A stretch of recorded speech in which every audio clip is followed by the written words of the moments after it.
All right, we'll start 2 minutes ahead of schedule. Gives us time for questions or whatnot else later. So it's my pleasure this morning to invite our first speaker with 7 talks today, Luca, who will be giving us some information about embedded implant devices, I understand. So I'll pass off to him and he can tell us all about that. Thank you. Thank you. Can you hear me fine? Cool. Good morning, everyone. So today I'm going to talk about 5 different offensive devices that can be used during red team engagements, and in my humble opinion can be considered a must nowadays to be used during these kind of engagements. But first, let me ask you a question. Do you remember the ANT catalog from NSA et al. Leaked by Snowden in 2013? How many of you heard of that? Okay, only a few. Okay, just a short reminder for the ones that didn't hear about that. The ANT catalog is a 50-page classified document leaked by, well, someone is calling him traitor, Edward Snowden, that leaked in 2013. Can be dated around 2008, the first revision of it. And practically was designed and developed by NSA TAO unit. TAO means Tailored Access Operation, and its division was the Advanced Network Technology. That's why it's called ANT catalog.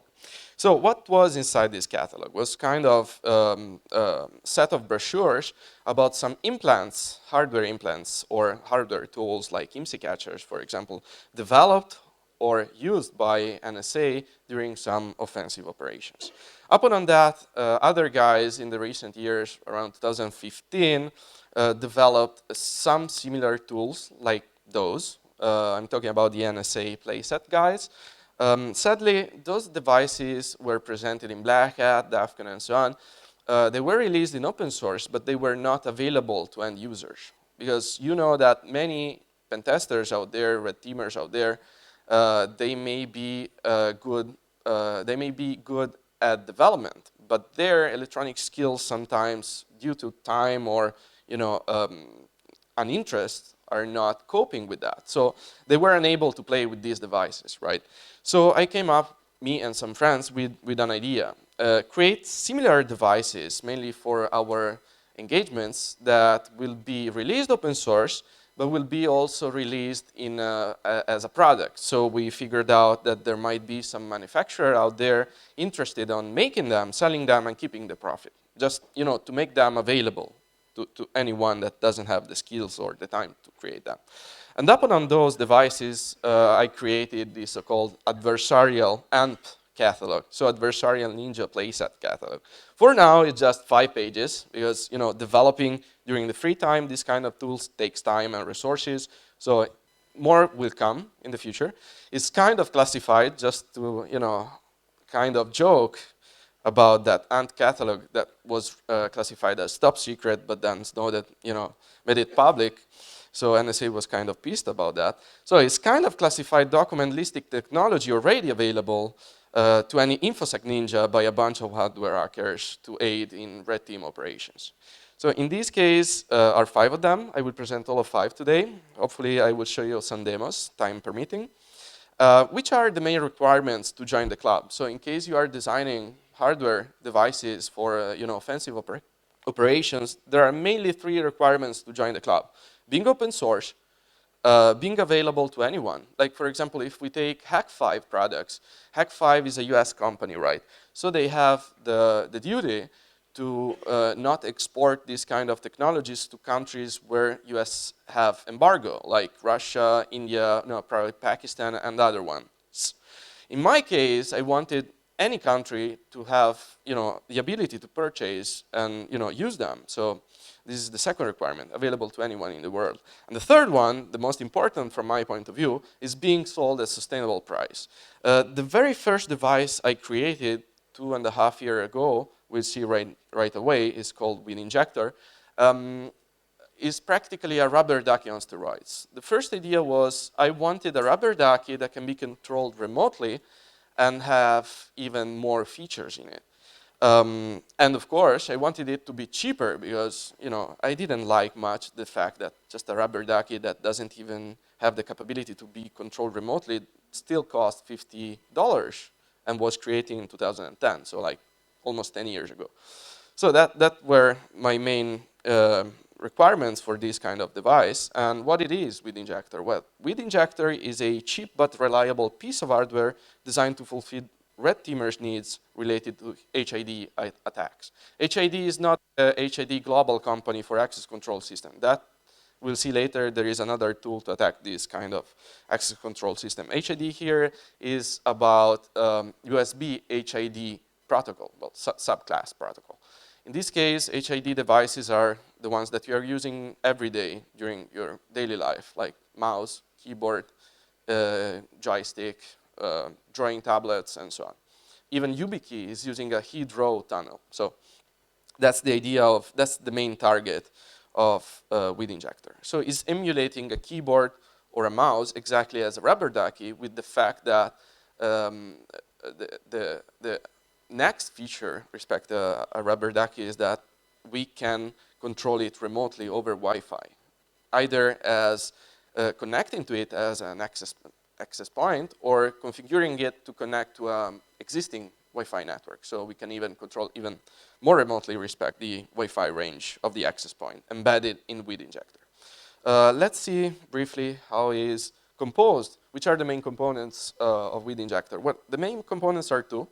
A Atmega 32U4 is a Arduino-friendly MCU, which allows to emulate keyboards and mice. So we can inject keyboard keystrokes or mouse movements.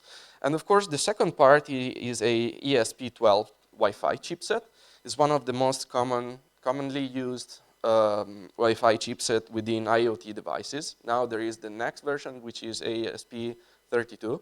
But still, 2 years ago, ESP12 was the flagship Wi-Fi embedded chipset for IoT devices. What we have, thanks to the ESP12, well, the ability to control remotely the WHID Injector. We have 4 megabytes of flash, so we can store really huge amount of payloads, and we can store for different operative systems. So in case you don't need to reflash WHID Injector when you want to attack OS like Windows or OS X or Linux, Android or iPhone. I made a proof of concept about attacking iPhones. In the latest, well, now it was patched, but in a previous version of iOS, you know that once you plugged a device over USB cable to a iOS like iPad or iPhone, it should pop up an alert, right? In that case, they were not popping up an alert once a WHID Injector that is emulating a keyboard is plugged it in. So in that case, you can even attack mobile phones. Another thing I added on the PCB is a pinout for weaponizing USB gadgets. We will see later what I mean for weaponizing USB gadgets. And of course, I added a Hall sensor for the ones that are playing with magnetic locks. Practically, it's just a virtual button that gets short-circuited once you swipe around a magnet, right? So in this case, it's easier to unbrick WHID Injector or to reflash it in case you weaponize the USB gadgets. We will see later what I mean with that. From software point of view, well, some friends helped me on that point. And we have two different software compatible with WHID Injector. The first one is shipped automatically by default with the WHID Injector. And has multiple features. My favorite ones are the ESP portal credentials harvester. Practically, is working as a Wi-Fi pineapple. Right now, on release, there is the stable version is limited because you can create a rogue access point, but it doesn't do like HSTS bypass, so SSL bypass or TLS bypass. Though I'm working on a beta version that will implement also karma attacks. So practically, Wi-Fi pineapple big like this. It supports multiple operating systems. You can change layout. Well, here you have probably no problem because you will use the English layout of the keyboard. But in case of countries like Germany, France, Italy, Spain, and so on, that's a must to target some client. It has other different function, like the auto start function. If you want to roll back to a simple Rubberducky, you can potentially. So you just, to set up the payload, which will be run once WHID Injector is connected to the target. It has the ability to change VID and PID, because we know that there are some DLP solutions out there. DLP stands for data loss prevention solutions, that practically they can blacklist or whitelist some specific devices, keyboards or mice. And my favorite feature is the air gap bypass through serial. This is my favorite one because usually when I speak about it to ICS people, so industrial control system people or SCADA people, they get really scared about it. Yeah, do you remember Stuxnet in 2009, 2010 against Iran? Well, that was a malware brought inside the plants through USB flash drives. So everyone nowadays knows that flash drives are bad, but they forgot something about USB devices that I will show you later. Another very cool software framework compatible with Injector is called USAbuse. Was developed by Rogan in 2016, presented in DEF CON, if I remember correctly. And what it does is another software that allows to bypass air-gapped environments. Air-gapped environments is just a machine that is not connected with any other, with any network. Or in case of multiple machines connected each other in a LAN, they still don't have connection to the outer world, so to the internet. So in this case, it bypasses air-gapped restrictions. How? Well, imagine WHID Injector, of course, is based on one implant created by NSA Tau called Cottonmouth. So we need to thank Snowden for that, for leaking that brochure, because upon that, we got the idea of developing WHID Injector, USAbuse, and so on. So the main idea of USAbuse is simple. Once it's flashed in WHID Injector gets connected to a target air-gapped machine in one way or in another, either a malicious employee or through social engineering by weaponizing a mouse or keyboard. We will see later what I mean with weaponizing. It gets plugged in, creates a Wi-Fi access point that can be set as hidden, so hidden SSID, so less detectable. Then starts a stealthy screensaver killer. So imagine like there is, okay, the target guy is like, kind of paranoid, but not paranoid enough. So what it means, he set up a screensaver, the screensaver will kick in 60 seconds, right? So instead of locking, it just, take his cup of coffee as while he's walking to the cafeteria, the laptop will be locked, or even outside his office, the laptop will be locked because of the screensaver kicking in. So in this case, USAbuse is slightly moving on 1 pixel every few seconds, the mouse pointer. In that way, the screensaver will never kick in. So in the meanwhile that is operative, the guy is going to take the coffee, the screensaver never kicks in, the laptop is unlocked, and then the guy, the attacker from outside the building, on the other side of the floor, on another floor, connects to the Wi-Fi network of WHID Injector with USAbuse, inject a PowerShell script that creates a heat row tunnel.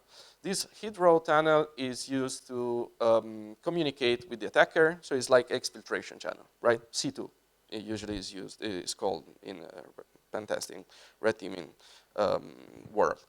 And with that, what it happens? It happens that it returns a command shell, fully real-time command shell to the attacker, and then it's pretty much game over. And this works on a simple computer connected to a LAN, to internet, or even without any connection, Wi-Fi, Bluetooth, or Ethernet. Due to time constraint, I have no time to show you the POC. Here is the URL. Probably you will see even when will be published the slide or take a screenshot now. But it's really cool, it's really nice. So let's start to talk a bit more about weaponizing devices. Well, the first thing is the most common misconception in the USB devices world. Many people got trained during awareness trainings in corporate environments that USB devices as flash drives are bad, right? If you find one, you report to your security officer, but you never plug it in. Even Secret Services of the United States a few weeks ago failed that simple rule by plugging in a USB flash drive sized by that possibly Chinese spy that was caught around US. I don't recall exactly, but they failed as well, plugging it in. So the idea is that USB devices are not only flash drives. We have plenty of them around. Mouse, keyboard, USB fridge, fan, you know. So in this case, we can use WHID Injector as an implant. So in that case, you can see in the image there is a mouse that was weaponized, and here comes that weaponizing word, with a WHID injector. So in this case, we just need to pop out the case, connect WHID injector to a USB hub controller, and then connect the hub controller to the cable that goes to the laptop, target machine, and to the PCB, the board, circuit board of the mouse. Of course, you can use also other cover cases like that lighter, in case you want, to sneak inside a corporate environment with a WHID injector without, many suspiciousness, and in case all flash drives are sized at the check-in. So, weaponizing USB gadgets. As I said, we can use WHID injector, we'll see later, WHID Elite as implants, and we can pretty much weaponize everything we want that has a USB port. Usually, I divide USB devices into categories: smart ones and dumb ones. The smart ones are all those devices that use all 4 wires of a USB port. So you know that in a USB port we have 5 volt, ground, data plus, and data minus. So anything that communicates back and forth data between the USB device itself and the target machine is a smart device. So it can be, again, keyboard, mouse, whatever you want. Then we have dumb devices, like the fan, USB fridge, palm rest. I mean, there are plenty of devices that I didn't know even existed with a USB port. So the point is that now imagine, and this is a real case scenario, why we need to weaponize USB gadgets? Well, sometimes we don't have access to the premises of the target corporate environment, right? So imagine that you make some OSINT, open source intelligence of some targets within the company. You figure out that some IT guy is the usual, geeky guy that loves beers, for example. So in that case, you buy a USB fridge, you weaponize with injector, you pack it back, you create a fake brochure of, office supplies, you create its own website that looks like, social engineering, full social engineering engagement stuff. But instead of sending a spear phishing email, you send a lovely packet with a lovely brochure of that, of that company. And the guy, most of the times, if you did well your homeworks about open source intelligence, he will probably plug it in somewhere, right? Because he cannot refrain himself to not plug it in a cool USB fridge. So we'll plug it in, create a Wi-Fi network, and then can be hidden, of course. And then from outside the building, the attacker can try to inject keystrokes and payloads. My favorite one was a tweet a couple of years, last year actually. So last year there was the Trump-Kim Jong-sung meeting in Singapore, and all delegates from the media point of view received this welcome package with inside a lovely USB fan. And immediately me, John Fitzpatrick, and other hardware hackers thought about implants. Actually, I bought a couple of them. In that case, there were no implants. But the point is that after purchasing a couple of them, there was enough space for an implant there. So, it can be a possibility, actually. Another thing is that thanks to a friend of mine, Paul, okay, WHID Injector, how to use WHID Injector. You connect to its Wi-Fi network, and then you use the browser to browse at a certain IP. Some people prefer the mobile app, so I started to work on that, and Paul helped me out with that, and we created a mobile application with it, so it's even more user-friendly, just to make it easier to anyone to play with that. So it's pretty cool, and it's available on Google Play Store, so that's pretty cool. The second device I created is called WHID Elite. It's that close to be released because I want to, actually I fixed last week.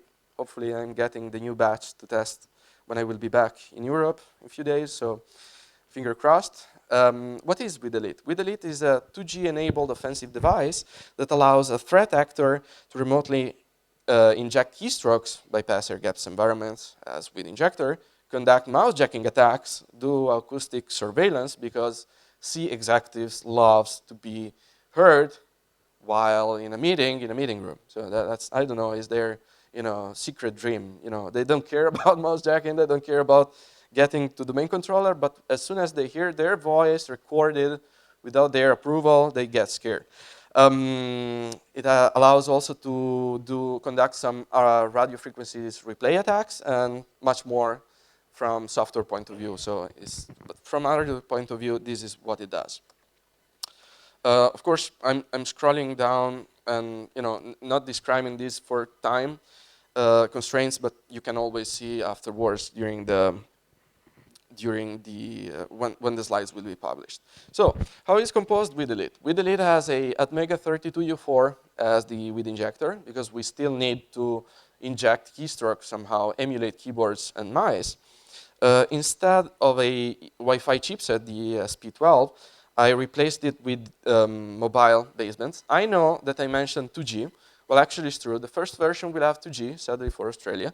But the fact is that many countries, years ago we heard many providers around the world, we will deprecate 2G, bye-bye 2G, no more 2G. Well, that was kind of a lie. Many operators decided to roll back and keep it for a while because it's still used. And that's why I decided to create the first version of WHID Elite with 2G because it's way cheaper than use a LTE basement. To give you an idea, an order of prices from the manufacturer, a 2G basement can cost around €5, $5 US dollars. A LTE, an LTE, a LTE basement can cost up to $40. So you see, I wanted to keep the price lower.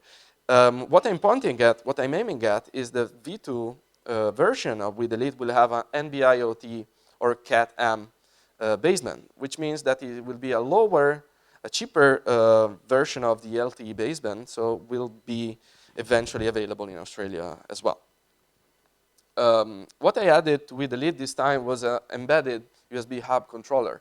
Because if you remember a few slides ago, WHID Injector needed an external USB hub to weaponize smart USB devices. So in this way, with an embedded USB hub controller, you don't need anything else but just WHID Elite to weaponize any smart device. Here you can see some devices I weaponized for some engagements. Some of them are smart, like the keyboard. The others are pretty much all dumb devices, so they just require 5 volts to operate, and then they have plenty of space to weaponize themselves with WHID Elite. Of course, this is a proof of concept on how to bypass air-gapped environments. This is the same payload I used for WHID Injector. The only difference between WHID Injector and WHID Elite is that WHID Elite use a mobile provider to communicate as command and control system. So in this case, there is this laptop that is fully disconnected to any kind of network. So no Bluetooth, no Ethernet, no Wi-Fi, nothing. And that keyboard is weaponized with WHID Elite. So as soon as the keyboard is plugged in, WHID Elite turns on. Of course, that keyboard is still working as a normal keyboard because we have the USB hub controller that is splitting the capabilities in both WHID Elite keyboard. So in this case, I send a command from my SMS. I send an SMS from my mobile phone. That mobile phone could have been on the other side of the city or the country. So just for obvious reason, I was in front of the laptop. What it does is injecting a PowerShell script that executes who am I, and then sends the answer, well, the output of who am I over serial connection to my WHID Elite, which is hidden inside the keyboard, and then the WHID Elite sends the command back to my phone. So in this case, I didn't use any existing network of the target to exfiltrate that data. So no IDS, EDR, IPS can detect that kind of data. Of course, I can always execute the classic call remotely, so we can still have the command execution capability. Another thing I added, since we have a mobile basement, well, is a microphone, of course. As I said before, many executives love to hear their voice, so why not? How it works, very simple.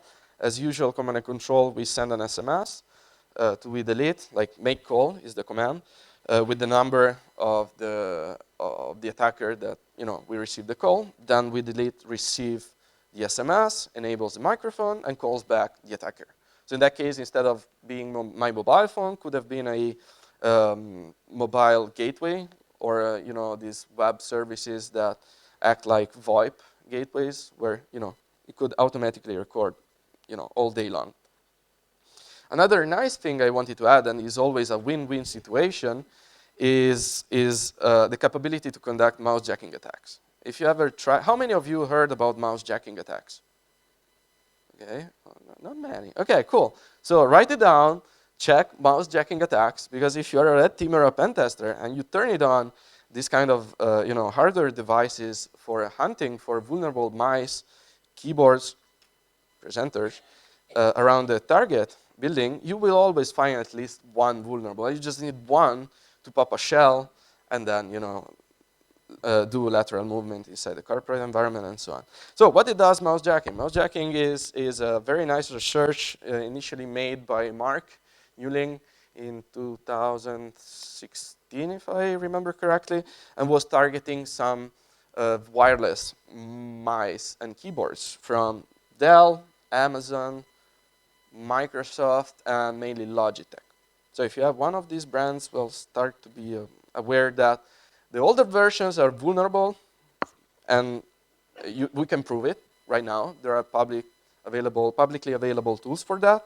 And the new version of Logitechs are vulnerable as well. Right now, Marcus, the guy that we will see later, he developed Pompei, is working with the Logitech Computer Emergency Response team to patch the new versions. So also the new versions of Logitechs are vulnerable. So just keep it in mind if you're using in some critical environments. So what it does with Elite with this RF chipset? Well, here are a couple of demos. Here I will show you right now another demo. So imagine of course, WHID Elite was designed with in mind the ability to operate in standalone mode. So without being plugged on a USB device, USB port.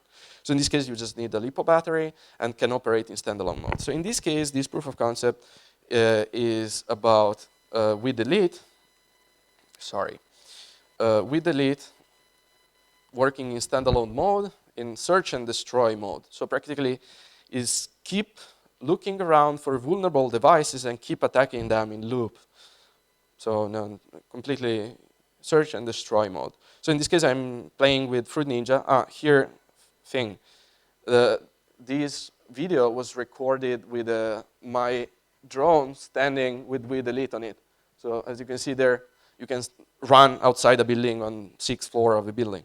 So as you can see here, I injected myself with a fake version of WannaCry. So imagine like you walking around the center of Melbourne, corporate environments, and riding. I know it's kind of illegal, but yeah, never mind. Flying around this kind of little drone with Elite and a LiPo battery in standalone and search and destroy mode. So that would be pretty cool. Since I had the capability from a hardware point of view, I wanted to add some basic. Here is not any close to Yardstick 1 capabilities because I'm not using the CC, the Texas Instruments CC1111 chipset, though we can still use very basic external modules. In this case, I'm attacking ASK, amplitude shifting key, OOK, frequencies. In this case, it's an alarm system. So again, it's working in a standalone mode, so you don't need to plug it in a USB device to operate. So you can just weaponize a plasma ball, leave it there, even if it's not connected, will still be operative for a while, of course, depending on the LiPo battery. So in this case, I keep pressing, just as a proof of concept, I keep pressing like disarm packet. And I sent a message to WHID Elite over SMS to keep listening traffic on the air and decoding the data and sending me back. So now WHID Elite, as you can see, is decoding and sending me back the packets. Disarm packets. Of course, from software point of view, can do even better. Now that you imagine that instead of sniffing for a disarm packet, we sniff for the arm packet, or we sniff for any kind of packet close by that alarm system. You know that most of the time this shitty alarm system have not very huge binary distance between the disarm and arm packet. So you can use WHID Elite by modifying the software to fuzz, to brute force those bit sequence to find, from disarm packet you can figure out the disarm packet. and vice versa, of course. So it's quite easy for this kind of alarm system. So in this case, what I need to do now that I have the packet sequence, strip out the 0 that are useless preamble, and then send back the packet itself. Because of course, in this case, to WHID Elite are connected both receiver and transmitter, so we have both capabilities. So in this case, I programmed WHID Elite to send 50 times the same packet just to show you the spikes there. And of course, if there was audio and you would be able to understand Russian, the alarm system would have said that the system is disarmed. So yeah, Chinese guys failed and sent me the Russian version. So I had to find out what was saying first. So of course, depending on the external daughter board you will use, mini daughter board you will use, you can cover different frequencies: 315, 433, 868, 915 megahertz, or even different modulations like ASK. Most of the alarm systems still use ASK. Otherwise, I found a manufacturer that is selling this kind of daughter boards for FSK or 2FSK. So in this case, it's a very cheap yardstick one. I didn't have time to embed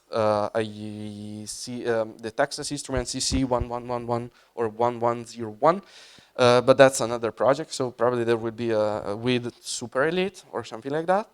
Of course, we can do fuzzing, brute forcing, jamming, and now I'm working on a proof of concept for roll jam attack. Roll jam was presented by Sammy a few years ago, and is about bypassing advanced alarm system or cars. They use usually roll jam algorithms, rolling code algorithms. And another thing, well, since we are dealing with RF, well, when I was in Black Hat Europe last year, I talked with a guy, Federico from Trend Micro, and he told me, you should wait January when I will present a new research I've made about cranes. I couldn't wait that, so I started to look around. And once the research was made public, well, I started to literally play with it. So the idea is that many many cranes out there in the world are using RF radio controllers, right? So does it ring a bell, radio? So of course, the nice thing and the obvious nowadays is that they are vulnerable to replay attacks and other kind of attacks. But what I care mostly was the replay attacks. So what I've done, I immediately looked on the market and I bought a quite cheap real crane controller, radio controller, receiver, and transmitter. And since I don't have enough money to buy a real and space to buy a real crane, I bought a model of it. So, but the remote, so the receiver and transmitter of that, of this proof of concept is a real one. It's used in real cranes or smaller cranes.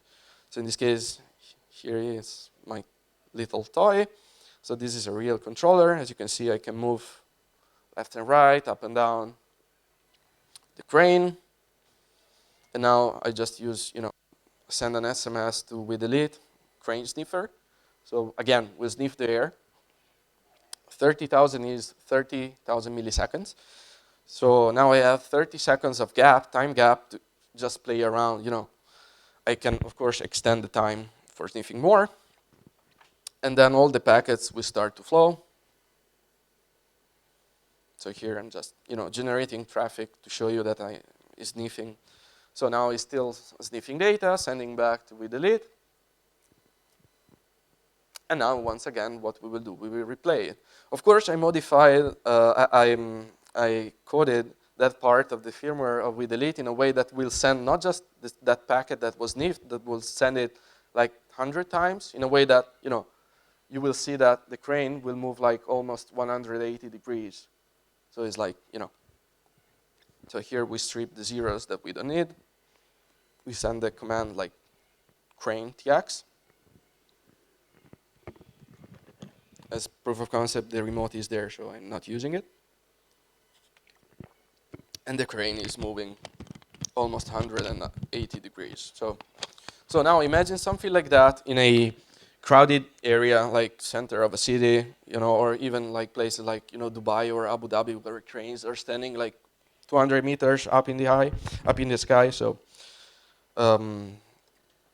so it's going to be pretty dangerous, I guess, when we release it. But hey, what can I do?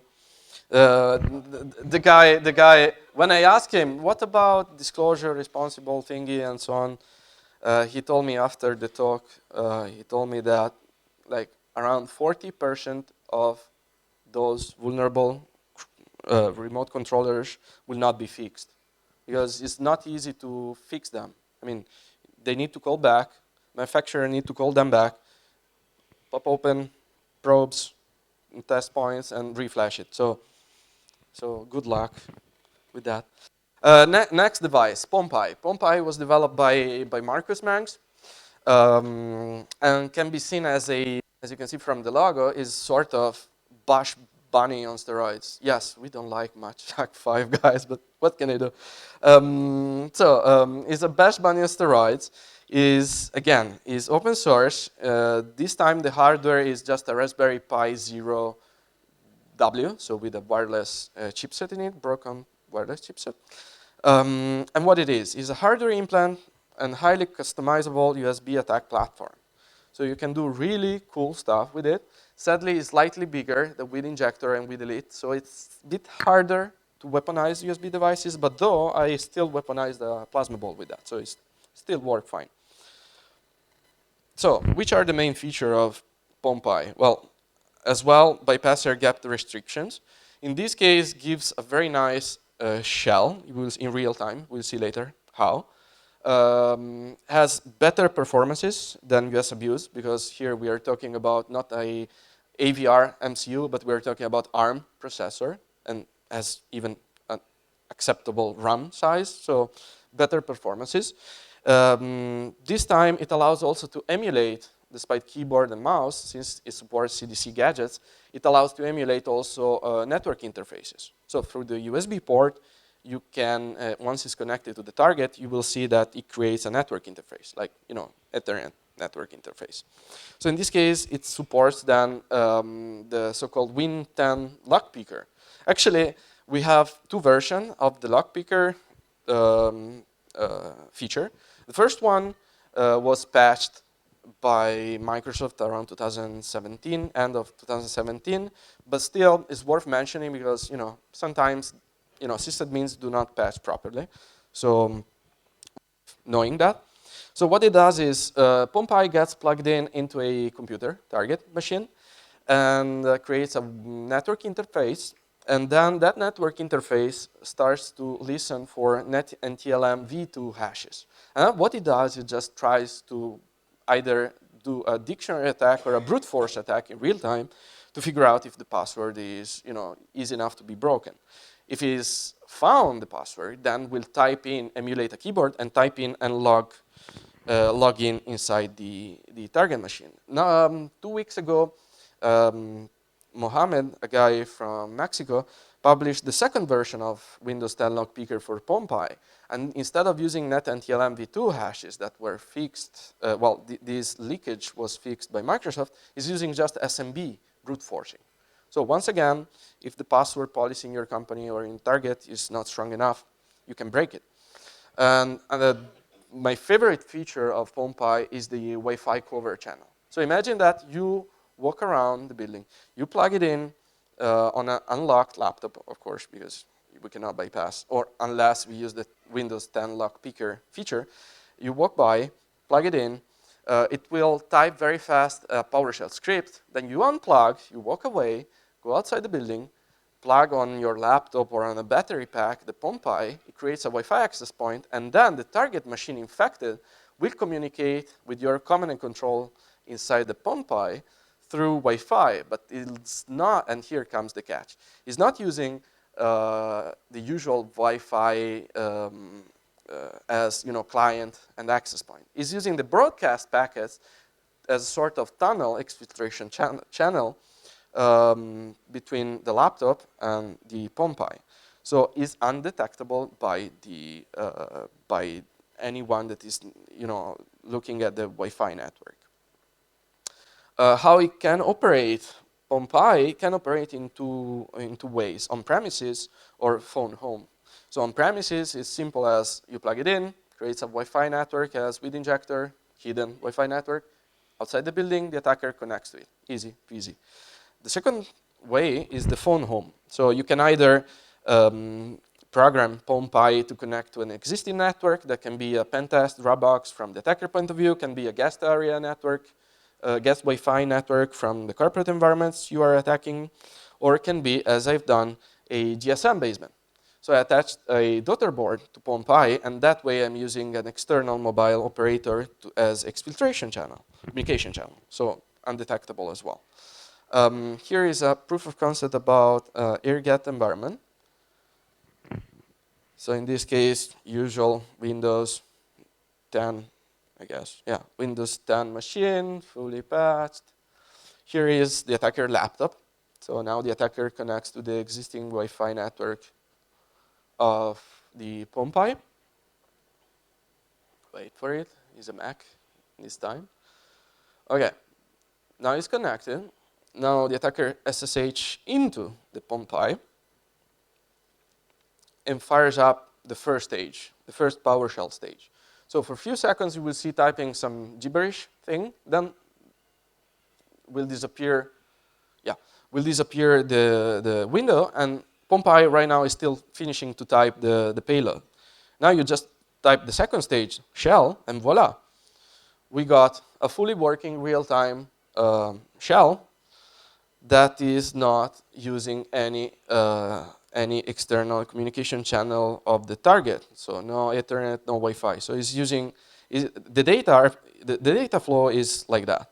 Computer, USB, Pompei, Wi-Fi, attacker. So we don't trigger any alert from internal corporate environment point of view.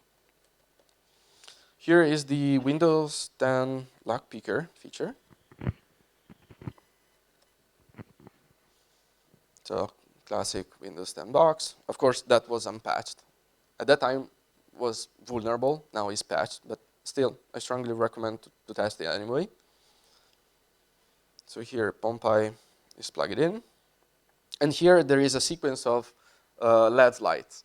So depending on how many times it's flashing, it will turn on, will boot Raspberry Pi, will turn on a network interface. Then we start listening for the net and TLM v2 hashes. Then we'll try to brute force those or dictionary attack those hashes with John the Ripper. And then, well, of course, here is a simple password. If the password will be found, we'll automatically emulate a keyboard and type into the laptop, and voila, will be unlocked. So this is the proof of concept that was patched. As I said, a couple of weeks ago was released a new proof of concept with SMB brute forcing. Actually, it's already online, so you can find it on Twitter. And that works pretty fine even with patch versions because, it's just the classic feature of SMB.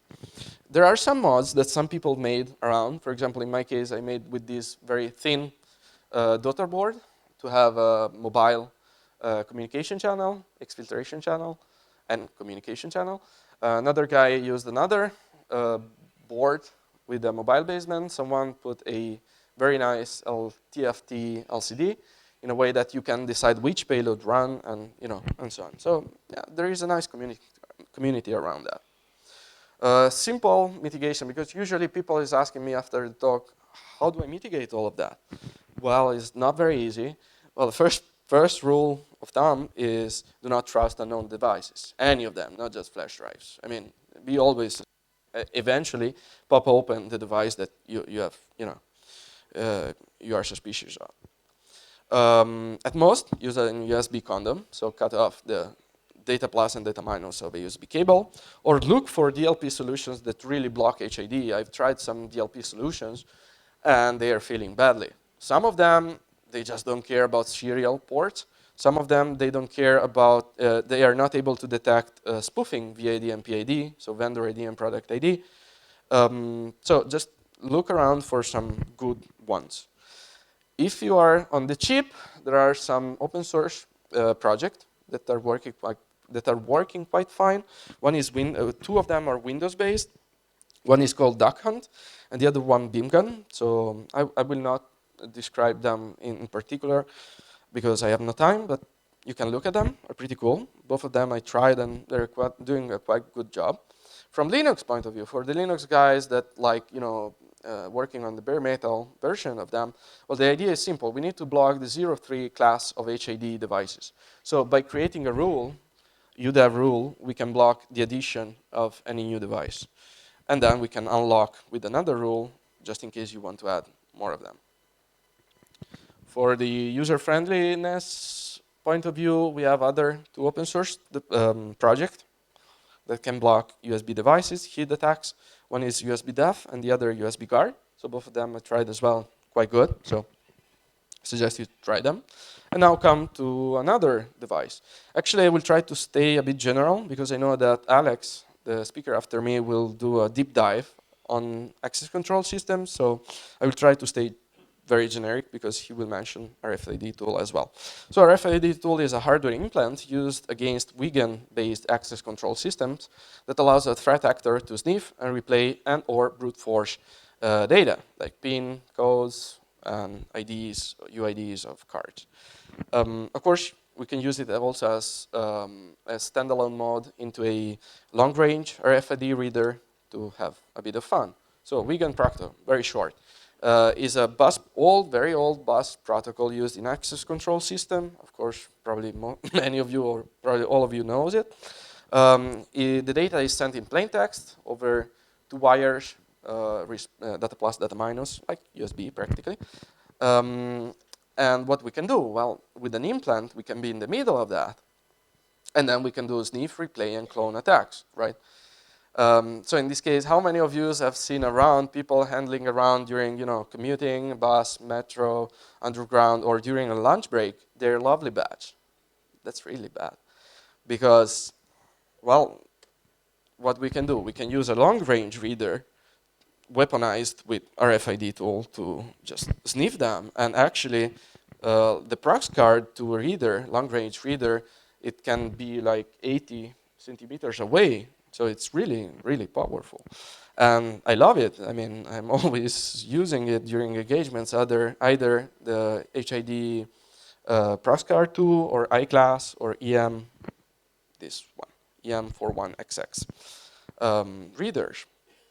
So as you can see, it's very simple. You take RFID-Tool, which has ASP Wi-Fi chipset as well. So you create a Wi-Fi network. You connect to it. As you can see, there is a very simple but useful UI.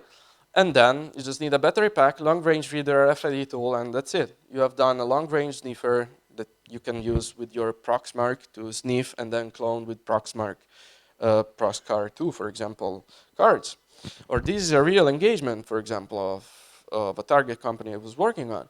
So this was a rear entrance of the building that didn't have even a camera. They had that lovely HID mid-range reader. So I just popped out the case, plugged in the RFID-Tool, and then I was able to sniff. I let it there for like a day, and then I got a bunch of data that I could have easily replayed or even, clone new cards.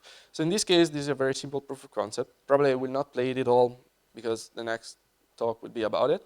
So here, this is a bio-class HID global high security reader, but sadly is using Weegand protocol. So with RFID-Tool in the middle, we can sniff all the data we need, right? So in this case, I'm logging in with a bunch of ways, like RF fingerprint, PIN codes, and so on. And if we look at the browser perspective, these are the data that were sniffed. So the first one is the binary sequence connected to my fingerprint. Of course, it's not my fingerprint, but it's just fingerprint data stored in the device itself. So it's not sent, thankfully, for us on the bus. But what we need is that UID there. So that UID is stored in the controller as allowed entrance. So we just need to replay it. So in this case, I replayed, sorry, let me go a bit back. Okay, here we sniffed also the PIN codes. So in that case, shit, okay.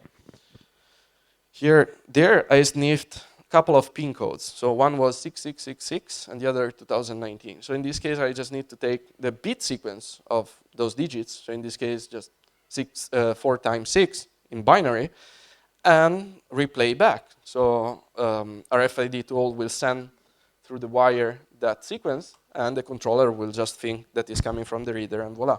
As I said, you will see later more about it, so I won't spoil much. Some mitigations. Well, each of those readers have a tamper switch. How many of you have seen or implemented these kind of readers and used the tamper switch?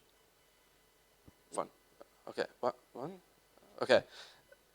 So many companies doesn't even know that exists from from user point of view.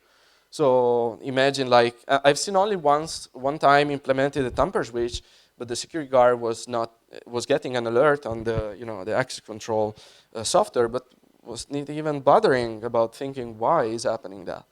So there is anti-tampering switch. Use it. We know we can bypass it anyway, but still. Other mitigation can be encrypt Wiegand data, but for that you need a new reader and new controller. So sad, and many companies will not pay for replacing all the access control system, readers and controllers. You can upgrade to TCP/IP based as well. You need a new reader and controller, and then we open to a new attack vector, TCP/IP based. So sad but true. One thing that we can do though, a bit hackish, but it may work. Do you remember how you were catching telephone spy bugs back in 90s, 80s, and so on? You were diffing the amperage on a network, right? On a local network. Because as soon as you plug it in a device well, in this case on a Wiegand bus, is consuming, okay, current.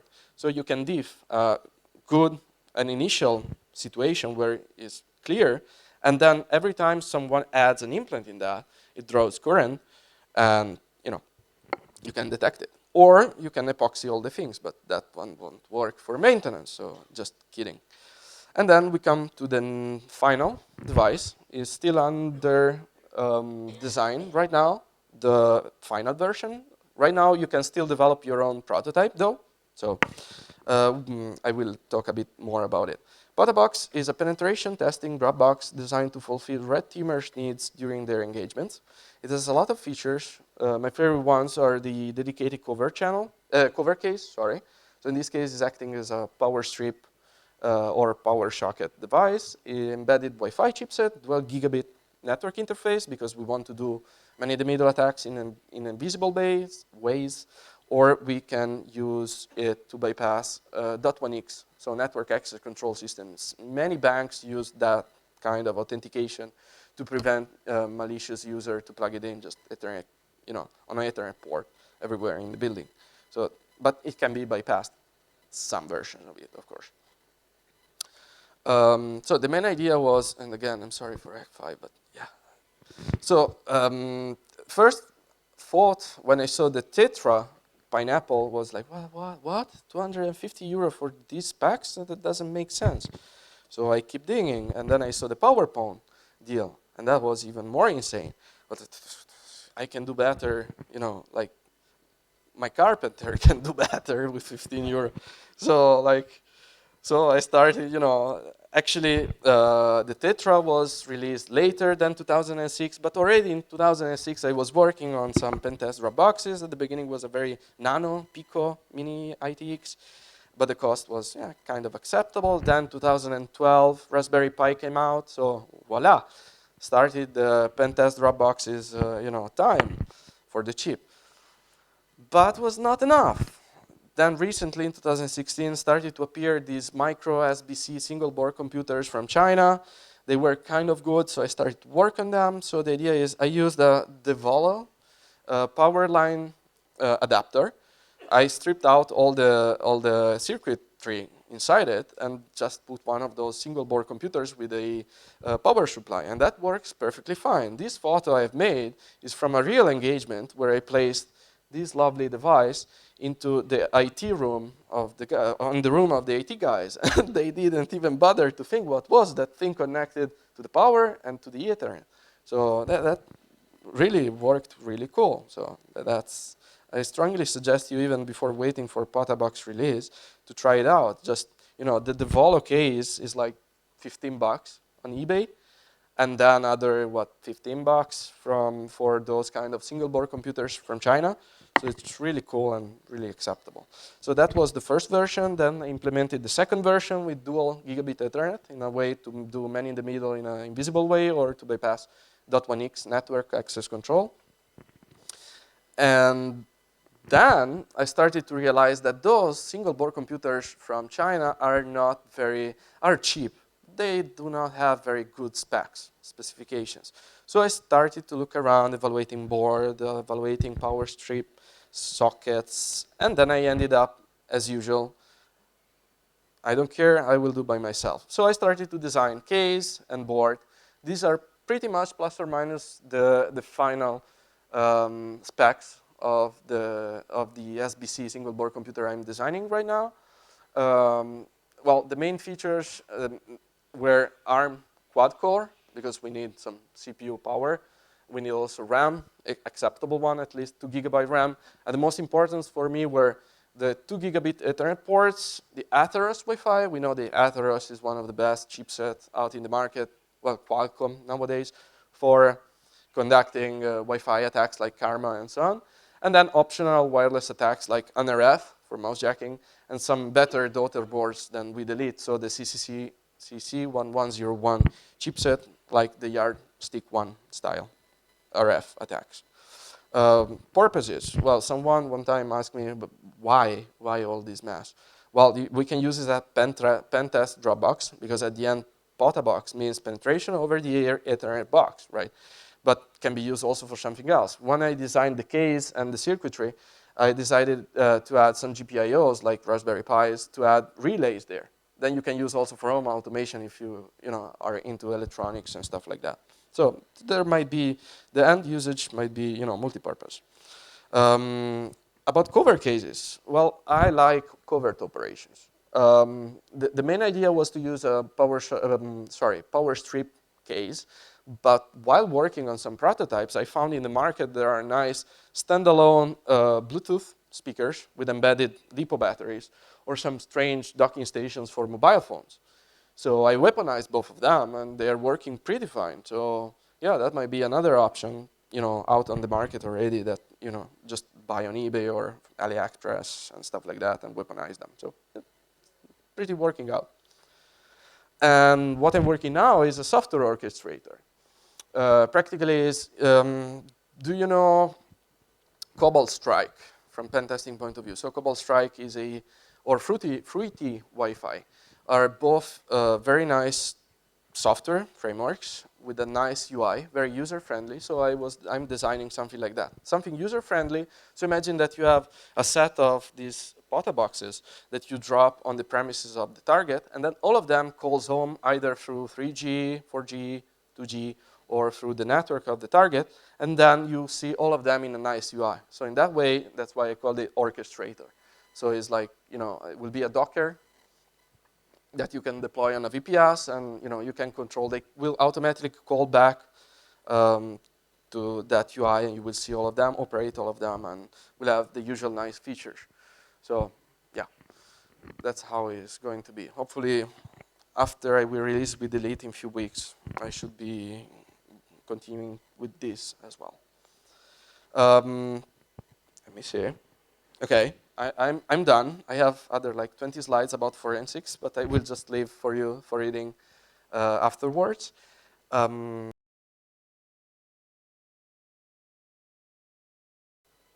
Thank you.